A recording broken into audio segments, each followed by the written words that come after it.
నమస్కారం సత్యవాణి మ్యామ్. నమస్కారం రోజా. ఈరోజు మనం మాట్లాడుకునే టాపిక్ ఏంటండి? ఫోనా? నిజమేనండి. మనం పొద్దున్నే లెగిస్తే రాత్రి పడుకునేదాకా ఫోన్లలోనే ఉంటున్నాం. సరే అండి, ఈరోజు మనం ఫోన్ గురించి మాట్లాడుకుందాం. మలుపు తిప్పుతోంది ఈ phone. Giving mobile phones to children is dangerous అన్న విషయాన్ని మెయిన్గా తీసుకొని చెప్పడం జరుగుతుంది. వీడియో గేములతో మొదలవుతోంది. ఎక్కడి నుంచి ఎక్కడికి వెళ్తున్నారో, పిల్లవానికి అందమైన చందమామని చూపిస్తూ చందమామ రావే, జాబిల్లి రావే అని గోరుముద్దలు తినిపించే రోజులు పోయినాయి. ఫోను చేతికిచ్చి అన్నం తినిపించే రోజులు వచ్చినాయి. జో అచ్యుతానంద, జో జో ముకుంద, లాలి పరమానంద, రామ గోవింద అనే జోల పాటలు ఇప్పుడు ఏవి? అన్ని ఫోను పాటలు తప్ప. మట్టి వాసనలేవి, బయట ఆటలేవి, చదువు, స్కూలు, ఇల్లు, ఫోను, వీటిలో మునిగిపోతున్నారు. ఇంట్లో అందరూ ఫోన్లలో మునిగిపోతుంటే కమ్మని మాటలే కరువైపోతున్నాయి. చిన్నతనంలోనే డయాబెటీస్, తలనొప్పులు, ముద్దుగా బొద్దుగా ఉండటం వేరు, స్థూలకాయంతో లావుగా ఉండటం వేరు. ఎప్పుడో చెప్పింది ప్రపంచ ఆరోగ్య సంస్థ, 1 గంటకి మించి ఫోనులు చూడవద్దు.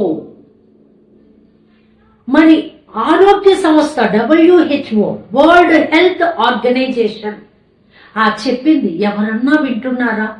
మొబైల్లో రాగాలు, ఒంట్లో రోగాలు. కల్మషం లేని బోసి నవ్వుల చిన్నారుల మానసిక ఆరోగ్యం మీద ఇవి దెబ్బ కొడుతున్నాయి. మామూలు ఫోను స్మార్ట్ ఫోన్గా మారిపోయింది. వారు కనులపై, మెదడుపై తీవ్ర ప్రభావాన్ని చూపిస్తోంది. నిజమే, ఒకప్పుడు లేని సౌకర్యం ఈనాడు వచ్చింది. అంతరిక్షంలో ఉన్న వారితో సైతం మాట్లాడుతున్నాం. ఒకప్పుడు లెటర్లేవి, ఇప్పుడు వ్రాతలేవి. లవ్ లెటర్లు ఎప్పుడన్నా చూసావా? చదివావా నువ్వు? కుశల ప్రశ్నలేవి? ఎక్కడికి పోయినాయి ఇవన్నీ? నిజమండి. ఈ ఫోన్తో క్షణాలలో సమాచారాల చేరవేత, స్మార్ట్ ఫోన్తో తగ్గిన దూరాభారం.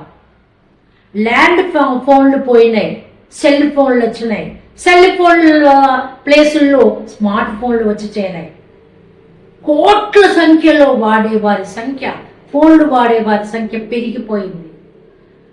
అవసరానికి ఇంటికి ఒక ఫోను కాదు, ఎందరు ఉంటే అన్ని ఫోన్లు. దానికి బానిసలైపోయి రోగాలన బారిన పడుతున్నారు. వరల్డ్ హెల్త్ ఆర్గనైజేషన్ ఎన్నిసార్లు చెప్పింది 2 సంవత్సరాల లోపు వారికి ఫోన్లు ఇవ్వవద్దని, 1 గంటకి మించి ఫోన్లు వాడద్దని. ఎవరు వింటున్నారు? నోట్లో పీక పెట్టుకున్న వయసు నుంచి కర్ర పడితే కానీ నడవలేని స్టేజీ వరకు దానికి బానిసైపోయి ఆ ఫోన్లు చూస్తూ ఉన్నారు. కడుపు నిండా తిండి, ఆకలి, కంటి నిండా నిద్ర, బాడీకి అలసట ఎలా కలుగుతాయి ఫోన్లు చూస్తూ కూర్చుంటే? అసైన్మెంట్లు ఫోన్లలోనే, హోంవర్క్లు ఫోన్లలోనే, అన్ని వాట్సాప్లో పంపించటం. ఇది ముందర నిషేధించాలి. పిల్లలు మారాలి అంటే ముందుగా పేరెంట్స్ కరెక్ట్గా చెయ్యాలి వారిని. ఈ బిజీ లైఫ్లో వాళ్ళకి తగిన సమయం ఉండటం లేదు. నిజమే. మరి ఎలక్ట్రానిక్ రేడియేషన్లు పిల్లల కంటి మీద, తలల మీద, బ్రెయిన్లోనూ సమస్యలు తెచ్చి పెడుతున్నాయి కదా. అమెరికా వంటి దేశాలలోనే చిన్న పిల్లలకి ఫోన్లు నిషేధిస్తున్నారు. మరి ఈ జనరేషన్లో రీసెర్చ్ వలన పెన్సిల్ కూడా పట్టుకోలేని వారు ట్యాబులు పట్టుకొని ఆడుతున్నారు అంటే ఇది అతిశయోక్తి కాదు. పజిల్స్ ఆడండి, శారీరక అలసట కలిగే ఆటలు ఆడండి, అలసి సొలసి అప్పుడు నిద్రపోండి. మనం తగ్గించి పిల్లలలో మార్పు తెద్దాం. కమ్మని నెయ్యి, బొవ్వయు, కందిపప్పు కలిపి గుజ్జుగా వించి కడుపు నిండా గోరు ముద్దలు తినిపించే తల్లి సాక్షిగా ఈ ఫోన్కి మనం దూరం ఉందాం, పిల్లల్ని దూరం ఉండమని చెప్దాం. సర్వేజన సుఖినో భవంతు. స్వస్తి. అట్లీస్ట్ ఇప్పటి నుంచి అయినా మనం అందరం ప్రయత్నిద్దాం రోజుకి గంటకు మించి ఫోన్ వాడకూడదని.